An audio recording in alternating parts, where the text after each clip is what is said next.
नमस्कार, मैं हूँ रुचा अनिरुद्ध। खबरों की भीड़, बहस और शोर से अलग वो खबरें जो आपके लिए जानना जरूरी हैं, जो आपके जीवन और जेब, आपके स्वास्थ्य और सुरक्षा से जुड़ी हैं, जो सहज हैं और सरल हैं, वो हैं खबरें अनकही।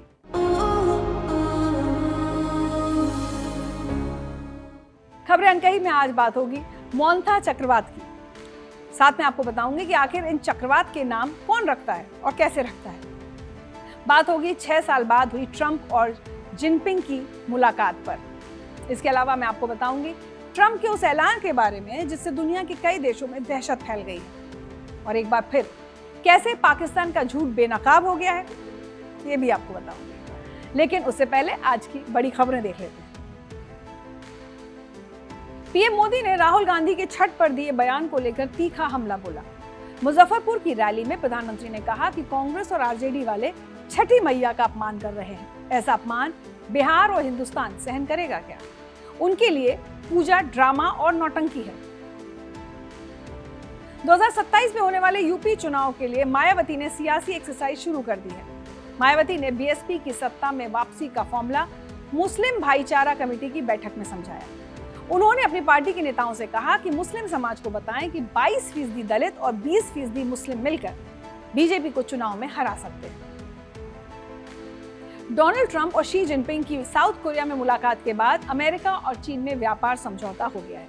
ट्रंप ने तत्काल प्रभाव से चीन पर 10% टैरिफ घटा दिया है। बदले में चीन ने अमेरिका से बड़ी मात्रा में सोयाबीन खरीदने का वादा किया है और रेयर अर्थ मिनरल्स की सप्लाई भी शुरू करने का भरोसा दिलाया है। एक्ट्रेस से साध्वी बनी ममता कुलकर्णी फिर सुर्खियों में है। गोरखपुर में अंडरवर्ल्ड डॉन दाऊद इब्राहिम को लेकर उन्होंने कहा कि उसने कोई बॉम्ब ब्लास्ट नहीं किया, वो आतंकी नहीं है। ममता ने यह भी साफ किया कि वो दाऊद से कभी मिली नहीं है।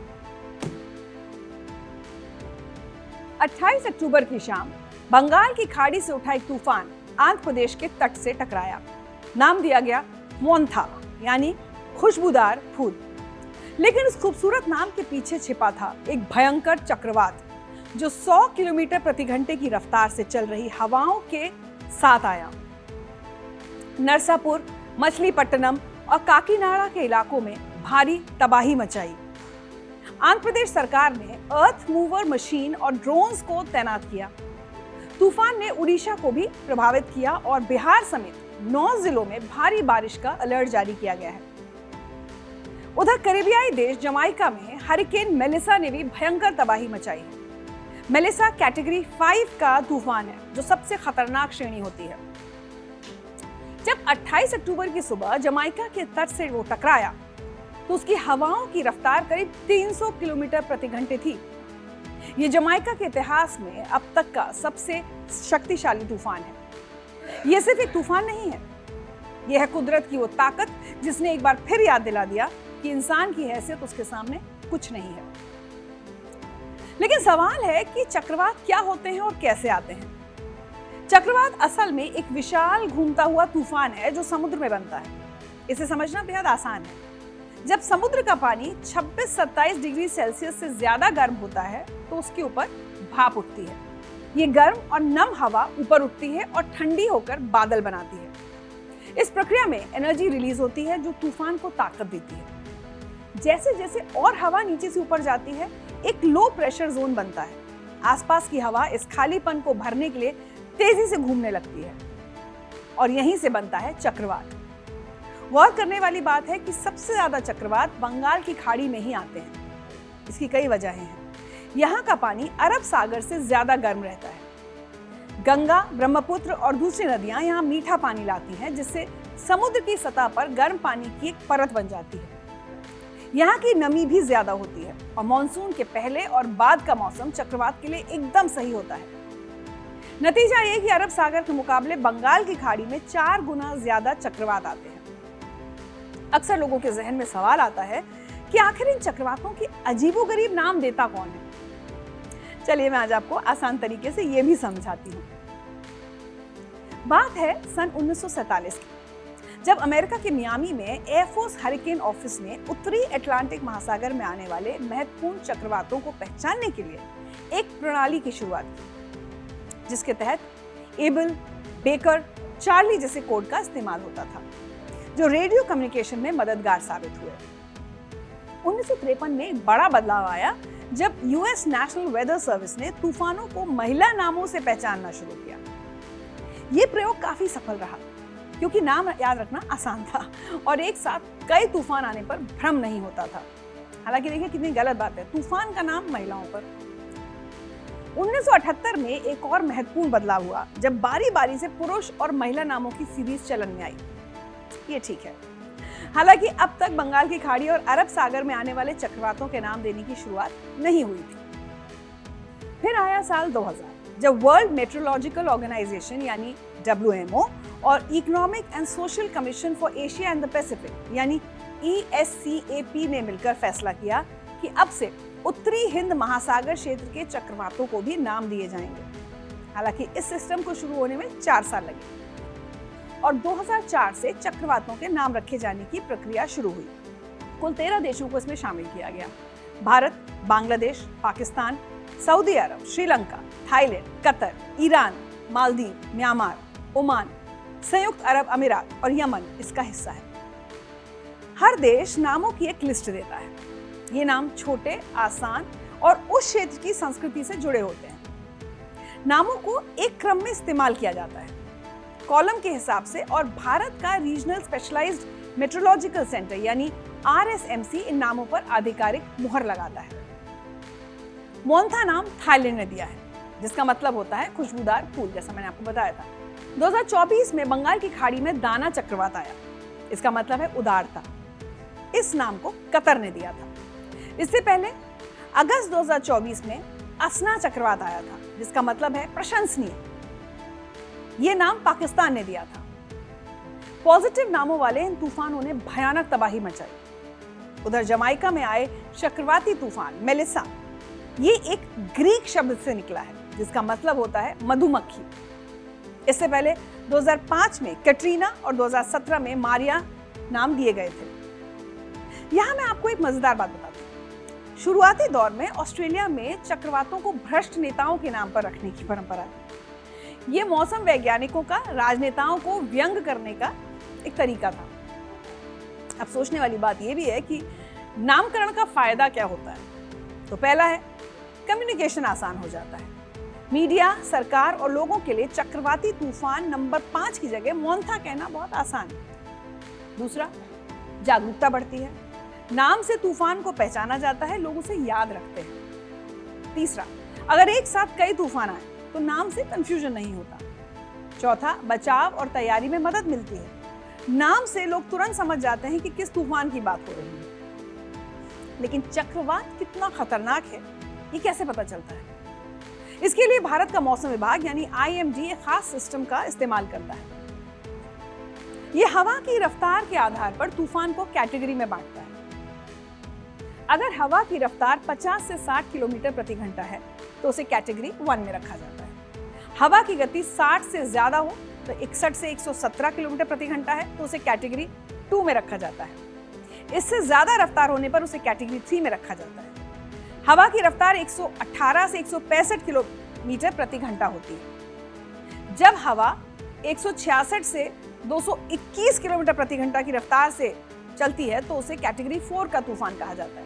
और सबसे ऊपर होता है कैटेगरी 5, जिसमें हवा की रफ्तार 222 किलोमीटर प्रति घंटा से ज्यादा होती है। इसके अलावा दुनिया भर में सैफिर-सिम्पसन हरिकेन विंड स्केल का इस्तेमाल होता है, जो 1 से 5 कैटेगरी में तूफान को बांटता है। हर कैटेगरी में तूफान की ताकत और नुकसान की संभावना का अनुमान होता है। मोन्था चक्रवात कैटेगरी 2 का है, जिसकी हवा की रफ्तार 85 से 100 किलोमीटर प्रति घंटे के बीच रही, जबकि मेलिसा कैटेगरी 5 का तूफान था, क्योंकि हवा की रफ्तार करीब 300 किलोमीटर प्रति घंटे थी। मोन्था ने 28 अक्टूबर को आंध्र प्रदेश के नरसापुर के पास दस्तक दी। लैंडफॉल की प्रक्रिया रात 11:30 बजे शुरू हुई और दिन में 12:30 बजे तक चली। तूफान 10 किलोमीटर प्रति घंटे की रफ्तार से उत्तर पश्चिम दिशा में बढ़ा। आंध्र प्रदेश के अलावा उड़ीसा, तेलंगाना और तमिलनाडु के हिस्से भी प्रभावित हुए। भारी बारिश, तेज हवाएं और समुद्र में ऊंची लहरें उठी। बिहार में भी इसका असर दिखा, जहां 9 जिलों में भारी बारिश और आंधी का अलर्ट जारी किया गया। भारत की 7,500 किलोमीटर लंबी तटरेखा है। 13 तटीय राज्य और केंद्र शासित प्रदेश चक्रवात के खतरे में रहते हैं, लेकिन सबसे ज्यादा खतरा पूर्वी तट पर है, यानी उड़ीसा, पश्चिम बंगाल, आंध्र प्रदेश, तमिलनाडु और पुडुचेरी। पश्चिमी तट पर गुजरात भी प्रभावित होता है।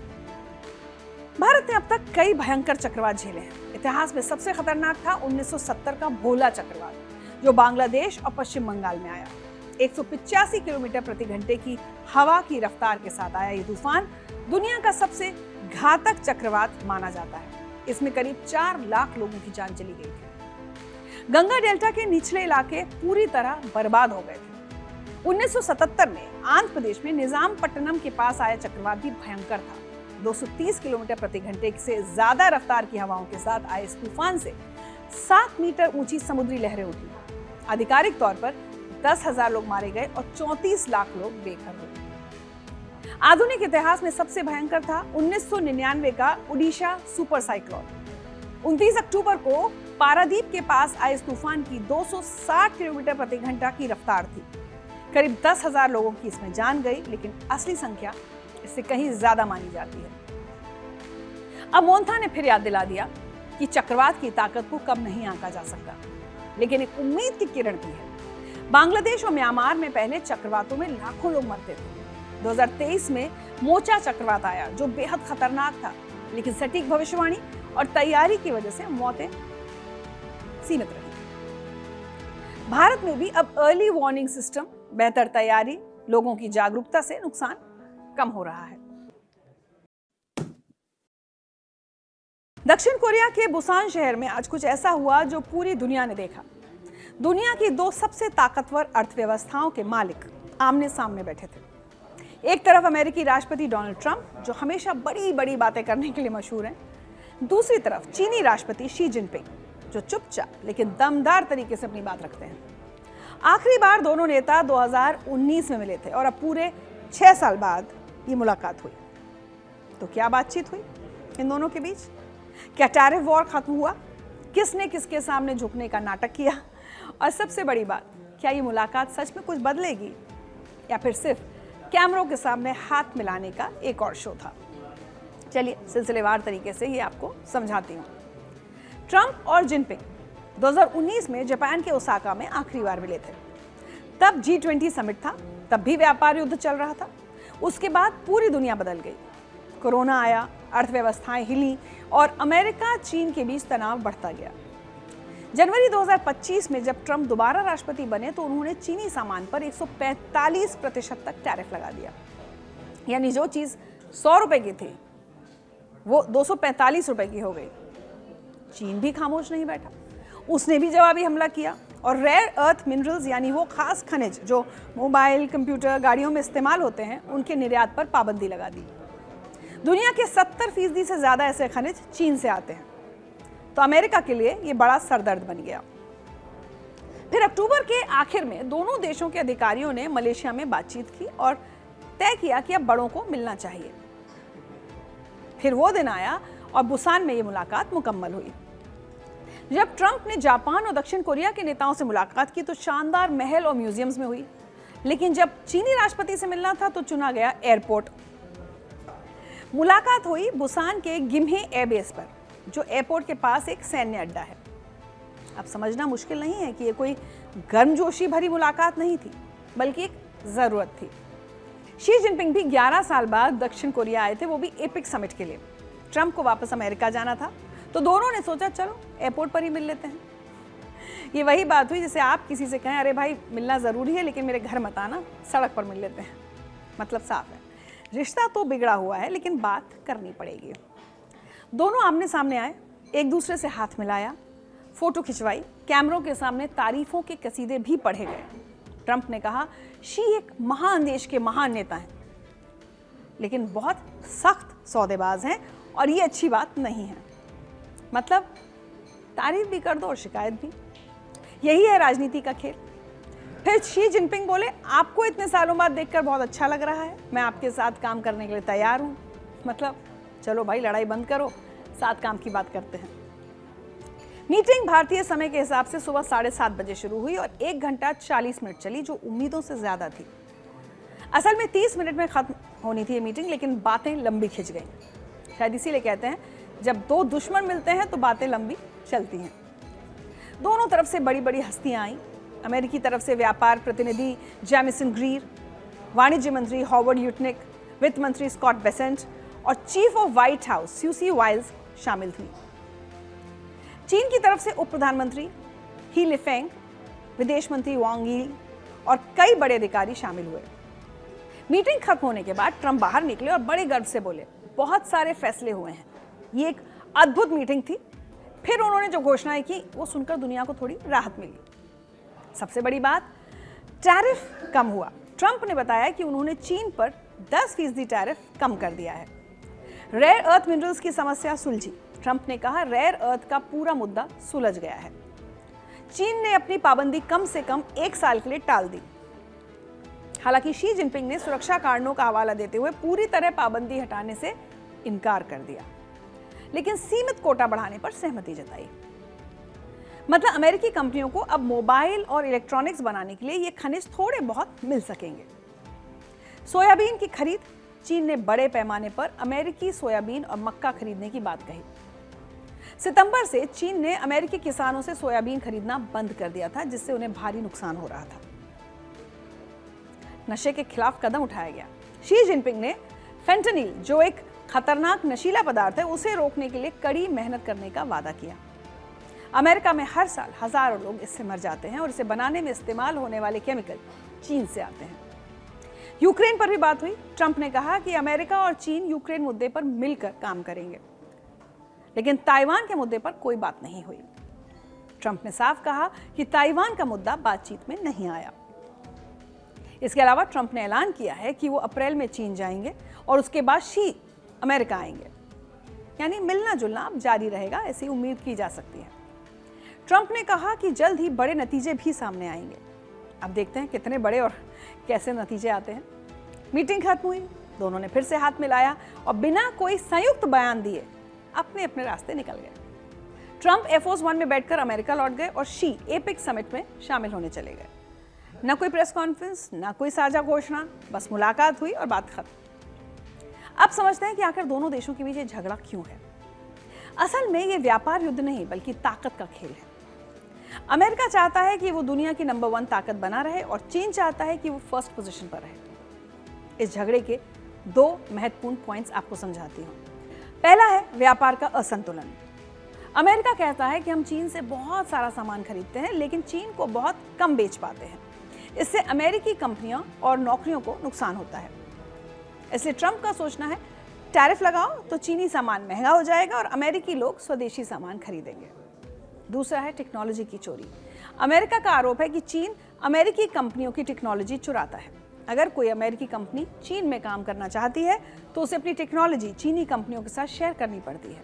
फिर चीन उसी टेक्नोलॉजी का इस्तेमाल करके सस्ता सामान बनाकर पूरी दुनिया में बेच देता है। इस ट्रेड वॉर की शुरुआत हुई 2018 में, ट्रंप के पहले कार्यकाल के दौरान। पहले $50 बिलियन तक के चीनी सामानों पर 25% टैरिफ लगाया। चीन ने जवाब दिया। फिर ट्रंप ने और $200 बिलियन तक सामानों पर 10% टैरिफ लगाया। ये सिलसिला चलता रहा। 2019 में दोनों ने एक छोटा सा समझौता किया, लेकिन मुख्य मुद्दे अनसुलझे रहे। फिर कोरोना आया और सब कुछ बिगड़ गया। ट्रंप ने चीन पर कोरोना फैलाने का आरोप लगाया। रिश्ते और खराब हुए। जब ट्रंप 2025 में फिर से राष्ट्रपति बने तो उन्होंने टैरिफ 145% तक बढ़ा दिया। चीन ने रेयर अर्थ के निर्यात पर पाबंदी लगा दी और हालात यहां तक पहुंचे कि दोनों को एयरपोर्ट पर मिलना पड़ा। जब दुनिया की 2 सबसे बड़ी अर्थव्यवस्थाएं लड़ती हैं तो बाकी सारे देश परेशान होते हैं। अमेरिकी उपभोक्ताओं को महंगे सामान खरीदने पड़ते हैं क्योंकि टैरिफ की वजह से कीमतें बढ़ जाती हैं। चीनी निर्यातकों को भी मार पड़ती है, उनका सामान अमेरिका में कम बिकता है। नतीजा ये, चीन ने अपना माल दूसरे देशों में बेचने की कोशिश की है। यानी दोनों का नुकसान, लेकिन झुकना कोई नहीं चाहता। बुसान की ये मुलाकात एक नई शुरुआत हो सकती है या फिर सिर्फ एक ब्रेक। टैरिफ कुछ कम जरूर हुआ है, लेकिन अब भी बहुत ज्यादा है। बुनियादी मुद्दे जैसे टेक्नोलॉजी चोरी, राज्य सब्सिडी, ताइवान अब भी अनसुलझे हैं। दोनों नेता मुस्कुराते हुए मिले, एक दूसरे की तारीफें की, लेकिन असली परीक्षा तो अभी आगे है। दुनिया में फिर से परमाणु हथियारों की होड़ शुरू होने वाली है। 30 साल के ब्रेक के बाद अमेरिकी राष्ट्रपति डोनाल्ड ट्रंप ने पेंटागन को तुरंत परमाणु हथियारों की टेस्टिंग शुरू करने का आदेश दे दिया है। ये खबर ऐसे वक्त में आई है जब रूस के राष्ट्रपति व्लादिमीर पुतिन ने पोसाइडन नाम के खतरनाक अंडर वाटर ड्रोन के सफल परीक्षण की घोषणा की है, जिसे डूम्सडे मशीन यानी कयामत की मशीन भी कहा जा रहा है। आइए समझते हैं कि आखिर क्यों अचानक परमाणु हथियारों की नई दौड़ शुरू हो गई है और दुनिया को इससे क्या खतरा है। 29 अक्टूबर की रात ट्रंप ने अपने social media platform truth social पर एक पोस्ट करके बताया कि उन्होंने डिपार्टमेंट ऑफ डिफेंस को आदेश दिया है कि अमेरिका अपने परमाणु हथियारों की टेस्टिंग तुरंत शुरू करे। ट्रंप ने लिखा, दूसरे देशों के टेस्टिंग प्रोग्राम को देखते हुए मैंने आदेश दिया है कि हमारे परमाणु हथियारों की टेस्टिंग बराबरी के आधार पर जल्द से जल्द शुरू की जाए। यह घोषणा ट्रंप ने चीनी राष्ट्रपति शी जिनपिंग से मिलने से ठीक पहले की, जो दक्षिण कोरिया में हुई थी। ट्रंप ने अपनी पोस्ट में यह भी दावा किया कि अमेरिका के पास दुनिया में सबसे ज्यादा परमाणु हथियार है और ये काम उनके पहले कार्यकाल में पूरा हो गया था। हालांकि ये दावा पूरी तरह सही नहीं है, क्योंकि रूस वो देश है जिसके पास दुनिया में सबसे ज्यादा परमाणु हथियार हैं, लगभग 5,459 हथियार, जबकि अमेरिका के पास 5,177 परमाणु हथियार हैं। चीन के पास करीब 600 हैं, लेकिन ट्रंप ने दावा किया है कि अगले 5 साल में चीन भी अमेरिका के बराबर आ जाएगा। यहाँ एक बड़ा सवाल उठता है कि आखिर 30 साल बाद अचानक ये जरूरत ही क्यों पड़ी। दरअसल अमेरिका ने आखिरी बार 23 सितंबर 1992 को नेवाडा में अपना परमाणु परीक्षण किया था। उसके बाद तत्कालीन राष्ट्रपति जॉर्ज डब्ल्यू बुश ने स्वेच्छा से परमाणु परीक्षणों पर रोक लगा दी थी। 1996 में comprehensive nuclear test ban treaty यानी CTBT पर दस्तखत हुए, जिसमें दुनिया भर में किसी भी तरह के परमाणु विस्फोट पर रोक लगाने का प्रावधान था। लेकिन अब ट्रंप का कहना है कि रूस और चीन अपने परमाणु हथियारों की क्षमता बढ़ा रहे हैं, इसलिए अमेरिका को भी अपनी ताकत दिखानी होगी। ये दिलचस्प है कि रूस ने आखिरी बार 1990 में और चीन ने 1996 में परमाणु परीक्षण किया था। फिर भी ट्रंप का दावा है कि दूसरे देशों के टेस्टिंग प्रोग्राम के कारण ये कदम उठाना जरूरी हो गया है। ट्रंप की घोषणा से ठीक एक दिन पहले रूस के राष्ट्रपति व्लादिमीर पुतिन ने एक के बाद एक 2 बड़े ऐलान किए। पहली खबर थी बुरेवेस्निक मिसाइल की। रूस ने परमाणु ऊर्जा से चलने वाली एक ऐसी क्रूज मिसाइल का सफल परीक्षण किया जिसकी रेंज असीमित बताई जा रही है। 26 अक्टूबर को पुतिन ने बताया कि 21 अक्टूबर को हुए परीक्षण में यह मिसाइल 15 घंटे तक हवा में रही और 14,000 किलोमीटर की दूरी तय की, और ये इसकी अधिकतम सीमा भी नहीं है। बुरेवेस्निक का मतलब है तूफान में उड़ने वाला समुद्री पक्षी। नेटो इसे स्काईफॉल के नाम से जानता है। इस मिसाइल की खासियत यह है कि इसमें एक छोटा परमाणु रिएक्टर लगा होता है जो इसे असीमित दूरी तक मार करने की क्षमता देता है। सामान्य मिसाइलें ईंधन खत्म होने पर रुक जाती हैं, लेकिन ये हफ्तों या महीनों तक उड़ सकती है। पुतिन ने बताया कि इस मिसाइल ने दुनिया की सभी एयर डिफेंस सिस्टम को मात देने की क्षमता का प्रदर्शन किया, क्योंकि किसी भी रक्षा प्रणाली ने इसे डिटेक्ट नहीं किया। पुतिन ने इस मिसाइल को पहली बार 1 मार्च 2018 में अपने राष्ट्र के नाम संबोधन में पेश किया था, जब उन्होंने 6 नए सुपर वेपन्स की घोषणा की थी। तब से इसके परीक्षण चल रहे थे और अगस्त-सितंबर 2025 में रूस ने नोवाया ज़ेमेलिया आर्कटिक क्षेत्र में एयर स्पेस बंद करके इसके नए परीक्षण किए थे। और दूसरी बड़ी खबर थी पोसाइडन अंडर वाटर ड्रोन की। पुतिन ने बताया कि रूस ने पोसाइडन नाम के एक परमाणु संचालित अंडर वाटर ड्रोन का सफल परीक्षण किया है। पुतिन ने इसे विशाल सफलता बताते हुए कहा कि इस हथियार को रोकने का कोई तरीका नहीं है। 27 अक्टूबर को इस टेस्ट में पहली बार पोसाइडन ड्रोन परमाणु ऊर्जा पर चला और एक निश्चित दूरी तय की। पुतिन ने दावा किया कि पोसाइडन की रफ्तार और गहराई में जाने की क्षमता बेमिसाल है और दुनिया में इसका कोई जवाब नहीं है। इस ड्रोन की लंबाई 20 मीटर, व्यास 1.8 मीटर और वजन 100 टन है। रूसी मीडिया के मुताबिक ये ड्रोन 200 किलोमीटर प्रति घंटे की रफ्तार से चल सकता है। इसे नेटो ने कैनियन नाम दिया है और पहले इसे स्टेटस 6 के नाम से जाना जाता था।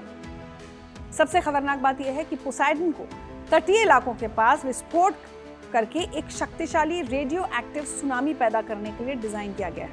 पुतिन ने बताया कि इस ड्रोन में लगने वाला परमाणु रिएक्टर पनडुब्बियों में लगने वाले रिएक्टर से 100 गुना छोटा है, लेकिन इसके परमाणु हथियार की शक्ति रूस की सबसे आधुनिक सरमत इंटरकॉन्टिनेंटल बैलिस्टिक मिसाइल से काफी ज्यादा है। पुतिन लगातार अपनी परमाणु ताकत का प्रदर्शन कर रहे हैं ताकि ट्रंप को यह संदेश मिले कि रूस यूक्रेन मामले में अपनी मांगों से पीछे नहीं हटेगा। दिलचस्प बात यह है कि अमेरिकी राष्ट्रपति ट्रंप के रूस पर नए प्रतिबंधों के ऐलान के कुछ घंटे बाद ही पुतिन ने न्यूक्लियर ड्रिल की निगरानी की। इसमें रूस की पूरी परमाणु त्रिस्तरीय ताकत, जमीन, समुद्र और हवा से लॉन्च होने वाले हथियार शामिल थे। अमेरिका और रूस के बीच रिश्ते पिछले कुछ सालों में काफी खराब हो गए हैं। यूक्रेन युद्ध ने दोनों देशों को सीधे टकराव के कगार पर ला खड़ा किया है। अमेरिका यूक्रेन को हथियार और वित्तीय सहायता दे रहा है, जबकि रूस इसे अपनी सुरक्षा के लिए खतरा मानता है। अक्टूबर 2025 में अमेरिका ने रूस की 2 सबसे बड़ी तेल कंपनियों पर प्रतिबंध लगाए और युद्ध में तुरंत युद्ध विराम की मांग की। परमाणु हथियारों के मामले में दोनों देशों के बीच नियंत्रण की संधियां लगभग खत्म हो चुकी हैं। 2010 में हुई न्यू स्टार्ट संधि फरवरी 2026 में खत्म होने वाली है और इसे रिन्यू करने के कोई संकेत भी नहीं दिख रहे। ट्रंप का कहना है कि अगर कोई नई संधि होगी तो उसमें चीन को भी शामिल होना चाहिए, जो बातचीत को और जटिल बना देता है। ट्रंप अपने पहले कार्यकाल में अमेरिका के परमाणु भंडार को लगभग 10 गुना बढ़ाना चाहते थे। अब दूसरे कार्यकाल में वो फिर से परमाणु क्षमता बढ़ाने पर जोर दे रहे हैं। अमेरिका का व्यापक परमाणु आधुनिकीकरण कार्यक्रम चल रहा है। हालांकि 2024 में इसे योजना और फंडिंग की चुनौतियों का सामना करना पड़ा। पेंटागन का अनुमान है कि 2030 तक अमेरिका के पास लगभग 1000 डिप्लॉयड वॉरहेड्स होंगे और 2035 तक ये संख्या 1500 हो जाएगी। सवाल ये भी है कि क्या अमेरिका और रूस युद्ध की ओर बढ़ रहे हैं? फिलहाल तो सीधे युद्ध की संभावना कम दिखती है, लेकिन तनाव लगातार बढ़ रहा है। यूक्रेन युद्ध में दोनों देश अप्रत्यक्ष रूप से आमने सामने हैं, लेकिन परमाणु हथियारों की नई होड़ से खतरा जरूर बढ़ गया है। Stockholm International Peace Research Institute यानी SIPRI के निदेशक डैन स्मिथ ने चेतावनी दी है कि एक नई परमाणु हथियारों की दौड़ शुरू हो रही है, जो पिछली दौड़ से कहीं ज्यादा खतरनाक है। AI, साइबर क्षमताओं, स्पेस एसेट्स, मिसाइल डिफेंस और क्वांटम तकनीक के तेजी से विकास से परमाणु क्षमताओं का स्वरूप बदल रहा है। अमेरिका और रूस दोनों के पास दुनिया के सबसे घातक परमाणु हथियार हैं। दोनों देशों के पास मिलाकर दुनिया के लगभग 90% परमाणु हथियार हैं। दोनों देश अपने न्यूक्लियर आर्सेनल को आधुनिक बना रहे हैं। अमेरिका अपने सभी परमाणु हथियारों, डिलीवरी सिस्टम्स और कमांड संरचनाओं को अपग्रेड कर रहा है। हालांकि इस कार्यक्रम में देरी और लागत बढ़ने की समस्याएं हैं। रूस का आधुनिकीकरण कार्यक्रम भी चुनौतियों का सामना कर रहा है, जिसमें सरमद मिसाइल के परीक्षण में विफलता और अन्य सिस्टम के अपग्रेड्स में देरी शामिल है। ट्रंप की परमाणु परीक्षण शुरू करने की घोषणा और पुतिन के बुरेवेस्निक मिसाइल के साथ साथ पोसाइडन ड्रोन के परीक्षण ने दुनिया को फिर से शीत युद्ध के दौर की याद दिला दी है। 30 साल के शांतिपूर्ण अंतराल के बाद परमाणु हथियारों की नई होड़ शुरू हो रही है, जो पहले से कहीं ज्यादा खतरनाक है, क्योंकि अब AI, साइबर और नई तकनीकें भी इसमें शामिल हो गई हैं। परमाणु नियंत्रण की संधियां खत्म हो रही हैं। दोनों महाशक्तियां अपनी ताकत दिखाने में लगी हुई हैं। ये सिर्फ अमेरिका और रूस का मामला नहीं है। चीन भी तेजी से अपनी परमाणु क्षमता बढ़ा रहा है। उम्मीद करते हैं कि ये सिर्फ शक्ति प्रदर्शन बनकर रह जाए और कभी वास्तविक युद्ध में न बदले, क्योंकि परमाणु युद्ध का मतलब पूरी मानवता के लिए तबाही होगा। 29 अक्टूबर को अंबाला एयरबेस पर एक ऐसी तस्वीर सामने आई जिसने पाकिस्तान के झूठे प्रोपेगेंडा की पोल खोल कर रख दी। तस्वीर में राष्ट्रपति द्रौपदी मुर्मू सेना की ड्रेस में खड़ी हैं और उनके बगल में मुस्कुरा रही हैं स्क्वाड्रन लीडर शिवांगी सिंह, भारत की पहली और एकमात्र महिला राफेल पायलट। ये तस्वीर सिर्फ एक फोटो नहीं है, एक आम फोटो नहीं है, बल्कि पाकिस्तान के उस झूठ का जवाब है जो ऑपरेशन सिंदूर के दौरान पूरी दुनिया में फैलाया गया था। पाकिस्तानी सोशल मीडिया हैंडल्स और उनकी सेना के मीडिया विंग ISPR ने दावा किया था कि भारत का राफेल जेट गिरा दिया गया है और पायलट शिवांगी सिंह को पकड़ लिया गया है। लेकिन जब राष्ट्रपति मुर्मू के साथ शिवांगी की तस्वीर सामने आई तो जनरल आसिम मुनीर की नींद उड़ गई। मई 2025 में भारत ने ऑपरेशन सिंदूर के तहत पाकिस्तान और POK में आतंकी ठिकानों पर सर्जिकल स्ट्राइक की थी, जिसके तहत जैश-ए-मोहम्मद, लश्कर-ए-तैयबा और हिजबुल मुजाहिदीन के 9 आतंकी कैंप्स को निशाना बनाया गया। भारतीय वायुसेना ने राफेल जेट्स के जरिए पाकिस्तान की सीमा के अंदर 4 ठिकानों पर और POK में 5 जगहों पर सटीक हमले किए। यह ऑपरेशन बेहद सफल रहा और भारत सरकार ने साफ किया कि ये केंद्रित, सीमित और गैर उत्तेजक कार्रवाई थी। लेकिन सफल ऑपरेशन के बाद जो हुआ वो एक और युद्ध की शुरुआत थी। झूठ और फर्जी खबरों का युद्ध। पाकिस्तान ने तुरंत अपनी मीडिया मशीनरी चालू कर दी और एक के बाद एक झूठी खबरें फैलाने लगा। ऑपरेशन सिंदूर के बाद पाकिस्तान की सेना के मीडिया विंग ISPR और सोशल मीडिया हैंडल्स ने झूठ का तूफान खड़ा कर दिया। सबसे पहला और सबसे बड़ा झूठ ये था कि पाकिस्तान ने भारत के 3 राफेल जेट्स को मार गिराया है। उन्होंने पुरानी तस्वीरें शेयर करते हुए दावा किया कि बहावलपुर के पास एक राफेल गिराया गया। प्रेस इंफॉर्मेशन ब्यूरो यानी PIB ने तुरंत इस झूठ को बेनकाब किया और बताया कि जो तस्वीरें शेयर की जा रही हैं वो पुरानी हैं और ऑपरेशन सिंदूर से इनका कोई संबंध नहीं है। इसके बाद सबसे घटिया झूठ सामने आया। पाकिस्तानी हैंडल्स ने दावा करना शुरू किया कि स्क्वाड्रन लीडर शिवांगी सिंह को सियालकोट या POK में पकड़ लिया गया है। उनकी पुरानी तस्वीरें और रैंडम वीडियो सोशल मीडिया पर वायरल किए गए। कुछ फर्जी भारतीय अकाउंट्स बनाकर ये झूठ और तेजी से फैलाया गया ताकि लोग इन्हें सच मान लें। लेकिन भारतीय वायुसेना और PIB ने तुरंत इस झूठ को भी खारिज कर दिया। पाकिस्तान ने यह भी दावा किया कि उनकी वायुसेना ने श्रीनगर एयरबेस पर हमला किया है। एक वीडियो शेयर किया जिसमें आग और धुआं दिख रहा था, लेकिन PIB की जांच में पता चला कि यह वीडियो 2024 में पाकिस्तान के खैबर पख्तूनख्वा में हुए सांप्रदायिक झगड़ों का था। श्रीनगर से इसका कोई लेना देना नहीं था। इसी तरह पाकिस्तान ने दावा किया कि उन्होंने भारत के S-400 डिफेंस सिस्टम को नष्ट कर दिया है, 70% बिजली ग्रिड को बंद कर दिया है और 15 भारतीय जगहों पर जवाबी हमले किए हैं। लेकिन इन सभी दावों के लिए कोई भी सबूत, सैटेलाइट इमेज या वीडियो फुटेज नहीं दिया गया। सबसे खतरनाक बात यह थी कि पाकिस्तान ने AI तकनीक और डीप फेक का इस्तेमाल किया।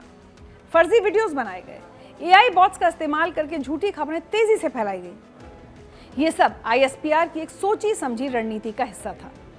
लेकिन धीरे धीरे उसके सभी झूठ बेनकाब हो गए और अंबाला से आई तस्वीरों ने पाकिस्तान की सरकार और उसकी सेना दोनों की हालत खराब कर दी है।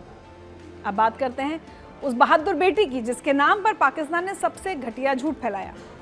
स्क्वाड्रन लीडर शिवांगी सिंह का जन्म 15 मार्च 1995 को उत्तर प्रदेश के वाराणसी में हुआ। उनके पिता का नाम कुमारेश्वर सिंह है जो ट्रैवल इंडस्ट्री में काम करते हैं और माता सीमा सिंह होम मेकर हैं। शिवांगी के 2 भाई और 1 बहन है।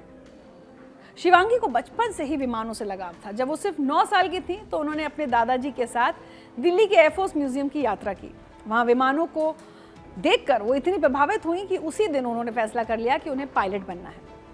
वाराणसी में अपनी पढ़ाई पूरी करने के बाद शिवांगी ने बनारस हिंदू यूनिवर्सिटी से ग्रेजुएशन किया।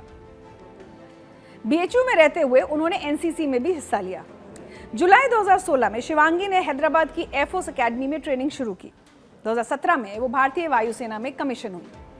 ये वो समय था जब महिलाओं को 2015 में पहली बार लड़ाकू विमान उड़ाने की अनुमति मिली थी और शिवांगी दूसरी बैच की फाइटर पायलट थी। शुरुआत में उन्होंने MiG-21 बाइसन उड़ाया जो भारतीय वायुसेना के सबसे पुराने और चुनौतीपूर्ण लड़ाकू विमानों में से एक था। 2020 में शिवांगी के लिए सबसे बड़ा मौका आया जब उन्हें राफेल फाइटर जेट उड़ाने के लिए चुना गया और वो भारत की पहली महिला राफेल पायलट बन गई।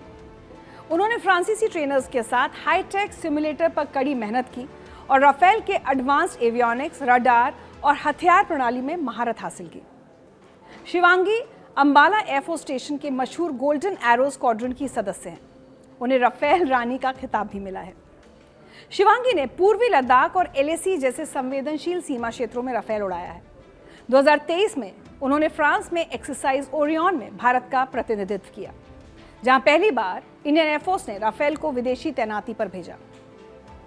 गणतंत्र दिवस परेड में शिवांगी भारतीय वायुसेना की झांकी में शामिल हुई। वो इस कार्यक्रम में हिस्सा लेने वाली दूसरी महिला फाइटर पायलट थी। 29 अक्टूबर को राष्ट्रपति द्रौपदी मुर्मू ने अंबाला एयरफोर्स स्टेशन में 30 मिनट की राफेल उड़ान भरी। ये पहली बार था जब किसी भारतीय राष्ट्रपति ने राफेल में उड़ान भरी। उड़ान के बाद जब राष्ट्रपति और स्क्वाड्रन लीडर शिवांगी की तस्वीरें सामने आईं तो पूरे देश में खुशी की लहर दौड़ गई। दोनों के चेहरों पर मुस्कान थी। ये मुस्कान पाकिस्तान के झूठे प्रोपेगेंडा का सबसे बड़ा जवाब थी। जुलाई 2025 में राफेल बनाने वाली कंपनी डसॉ एविएशन के चेयरमैन और CEO एरिक ट्रैपियर ने पाकिस्तान के दावों को पूरी तरह खारिज कर दिया। उन्होंने साफ कहा कि ऑपरेशन सिंदूर के दौरान किसी भी राफेल को युद्ध में नहीं गिराया गया। ट्रैपियर ने बताया कि भारत ने एक राफेल जरूर खोया था, लेकिन वो तकनीकी खराबी के कारण था, किसी दुश्मन के हमले से नहीं। ये घटना 12,000 मीटर की ऊंचाई पर एक लंबे ट्रेनिंग मिशन के दौरान हुई थी और इसमें कोई दुश्मन शामिल नहीं था। ये पहली बार नहीं था जब पाकिस्तान ने भारत के खिलाफ झूठा प्रोपेगेंडा चलाया। इतिहास में हर युद्ध के बाद पाकिस्तान ने अपनी हार को जीत बताने की कोशिश की है। 1965 के युद्ध में पाकिस्तान ने ऑपरेशन जिब्राल्टर और ग्रैंड स्लैम के जरिए भारत पर हमला किया था। भारतीय सेना ने पाकिस्तान को करारी हार दी और हाजी पीर जैसे रणनीतिक इलाकों पर कब्जा कर लिया। लेकिन पाकिस्तान आज भी 6 सितंबर को पाकिस्तान डिफेंस डे और 7 सितंबर को एयरफोर्स डे मनाता है, जबकि पाकिस्तानी इतिहासकार अकबर एज़ैदी ने खुद लिखा है कि पाकिस्तान 1965 के युद्ध में बुरी तरह हारा था। 1971 के युद्ध में भी पाकिस्तान ने अपने अखबारों में झूठी खबरें छापी और भारत के खिलाफ प्रोपेगेंडा चलाया, लेकिन नतीजा सबके सामने है। पाकिस्तान के टुकड़े हुए और बांग्लादेश बना। 1999 के करगिल युद्ध में पाकिस्तान ने अपने सैनिकों को कश्मीरी उग्रवादी बताया था, लेकिन जब भारत ने उन्हें मार गिराया तो पूरी दुनिया को पता चला कि वो पाकिस्तानी सैनिक थे। 2019 के बालाकोट एयर स्ट्राइक के बाद भी पाकिस्तान ने कई तरह से झूठ फैलाया। पूर्व प्रधानमंत्री इमरान खान ने इसे फॉल्स फ्लैग ऑपरेशन बताया और कहा कि चुनावी जीत के लिए किया गया, लेकिन भारत की सर्जिकल स्ट्राइक की सफलता पूरी दुनिया ने देखी। पाकिस्तान ने सोचा था कि झूठ और प्रोपेगेंडा से वो भारत की छवि खराब कर देगा, लेकिन हुआ इसका उल्टा। पूरी दुनिया को पता चल गया कि पाकिस्तान कितना बेईमान है। डसॉ के सीईओ ने जब खुद उसके झूठ को बेनकाब किया, राष्ट्रपति की उड़ान ने दिखा दिया कि भारत मजबूत है और उसके राफेल जेट्स पूरी तरह सुरक्षित हैं। शिवांगी सिंह की कहानी हर भारतीय के लिए प्रेरणा है। एक छोटे शहर वाराणसी की लड़की ने अपने सपनों को पूरा किया और देश की पहली महिला राफेल पायलट बनी। वो भारत की बेटियों के साहस और दृढ़ संकल्प का प्रतीक हैं। उन्होंने साबित कर दिया कि महिलाएं किसी भी क्षेत्र में बराबरी कर सकती हैं, और चाहे वो आसमान हो या युद्ध का मैदान। और पाकिस्तान, उसे ये सबक मिल गया कि झूठ के पैर नहीं होते और सच हमेशा जीतता है।